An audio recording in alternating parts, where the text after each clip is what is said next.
നമ്മുടെ ബഹുമാനപ്പെട്ട MLA doctor N. Jayaraj sir നടത്തിയിട്ടുള്ള വലിയൊരു അഴിമതി പുറത്തുവിടുന്നു. ആരാണെന്നല്ലേ ദേ കണ്ടു. ഞാൻ കങ്ങഴ പഞ്ചായത്തിലെ 2ാം വാർഡിലെ ഒരു അംഗമാണ്. ഞങ്ങളുടെ ഈ 2ാം വാർഡിലാണ് ലളിതാംബിക അന്തർജനത്തിന്റെ പേരിലുള്ളതായ കിഫ്ബിയുടെ ഒരു പ്രൊജക്ട് വന്നിരിക്കുന്നത്. അതെ, ദേ ഇവിടെ വന്നിരിക്കുന്നത് കിഫ്ബിയുടെ കീഴിലുള്ള ഒരു വെടിക്കെട്ട് പ്രോജക്റ്റ് ആണ്. ഒരു കിടിലം പ്രോജക്റ്റ്. ഈ മേഖലയിൽ നടന്ന ഏറ്റവും വലിയൊരു തട്ടിപ്പ് കൂടിയാണ്. ഷെറിനെ പോലുള്ള യൂത്ത് കോൺഗ്രസുകാർക്ക് ഇതൊക്കെ വലിയൊരു അഴിമതിയും തട്ടിപ്പുമാണ്.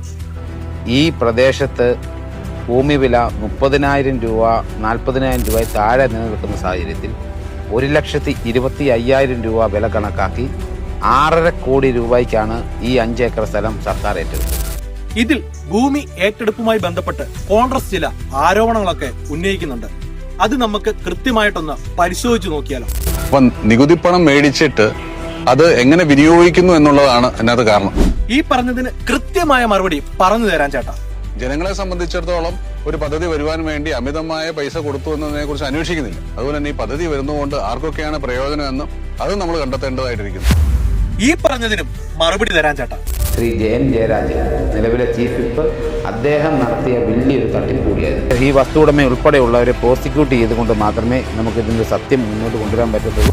ഇനിയെങ്കിലും കോൺഗ്രസുകാരെ നിങ്ങൾക്ക് ഒരു അബദ്ധം പറ്റാതിരിക്കാനാണ് വിശദമായ കാര്യങ്ങൾ പറഞ്ഞു തരുന്നത്. എങ്ങനെയാണ് സ്വകാര്യ വ്യക്തിയുടെ സ്ഥലം സർക്കാർ ഏറ്റെടുക്കുന്നത്? കേരളത്തിലെ പഞ്ചായത്തുകൾ സ്ഥലം വാങ്ങുന്നതൊഴികെ മറ്റെല്ലാ സർക്കാർ വകുപ്പുകളും സ്ഥലം ഏറ്റെടുക്കുന്നത് 2013 കേന്ദ്ര സർക്കാർ പാസാക്കിയ സ്ഥലം ഏറ്റെടുക്കൽ നിയമം അനുസരിച്ചാണ്. പണ്ട് നിലനിന്നിരുന്ന പൊന്നുവില സമ്പ്രദായം മാറ്റി അതിനു പകരം ഭൂമി വിട്ടുകൊടുക്കുന്നയാൾക്ക് ആ നാട്ടിൽ കിട്ടാവുന്ന ഏറ്റവും കൂടിയ വിലയും അതിന് തുല്യമായ നഷ്ടപരിഹാരവും നൽകുക എന്ന നിലയിൽ ഭേദഗതി ചെയ്ത പുതിയ നിയമം. എങ്ങനെയാണ് അങ്ങനെയുള്ള ഒരു ഭൂമിയുടെ വില സർക്കാർ കണക്കാക്കുന്നത്? സമാന സ്വഭാവമുള്ള ഭൂമിയുടെ മാർക്കറ്റ് വിലയാണ് പരിഗണിക്കുക.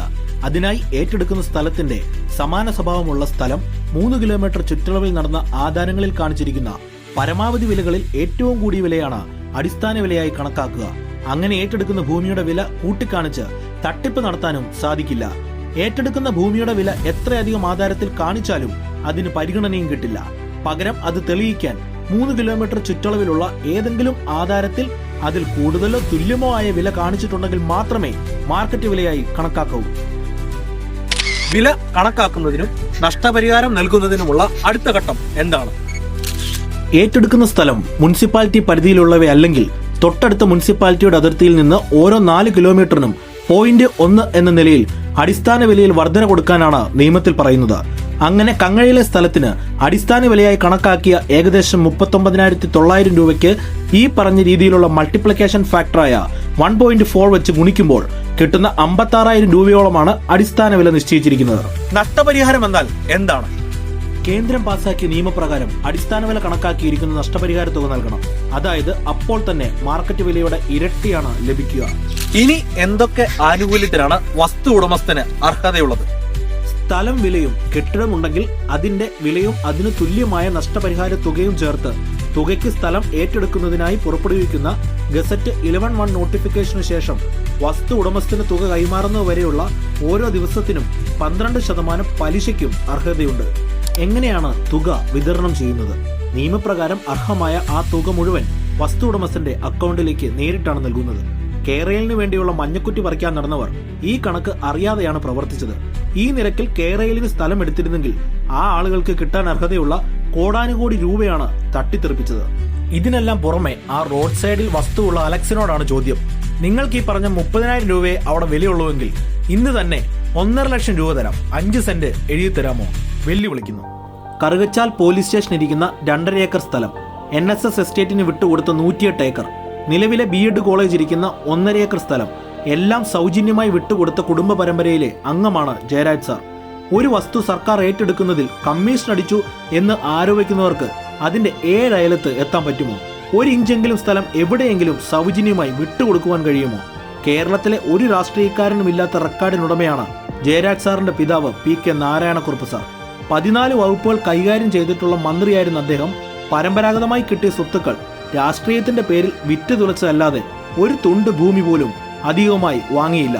ഒരു അനധികൃത സമ്പാദ്യവും ഉണ്ടാക്കിയിട്ടുമില്ല. ഒരു വാക്ക് പറയാമോ മോനെ ഷെറിനെ? ഇനിയെങ്കിലും ഈ കുത്തിത്തിരിപ്പും വ്യാജപ്രചരണങ്ങളും നിങ്ങൾ അവസാനിപ്പിക്കും. എന്നിട്ട് അന്തസ്സായിട്ട് ഈ തെരഞ്ഞെടുപ്പിനെ നേരിടും. നിങ്ങളോട് ഇനിയും ഒരുപാട് ചോദ്യങ്ങൾ ചോദിക്കാനുണ്ട്.